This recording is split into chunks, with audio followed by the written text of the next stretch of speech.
राम लक्ष्मणं भजं रघुवरं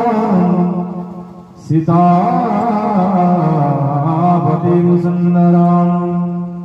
काकुत्स्थं करुणाकरं गुणनिधि विप्रप्रियं धर्मिकं राजेन्द्रं सत्यसंघं दशरथतनयं श्यामलं सन्तमूर्ति वन्दे लोकाभिरामं रघुकुलतिलकं राघवं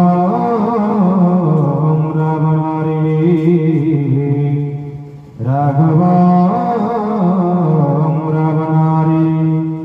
हे वैश्वानर हे जगभक्त पुरुषः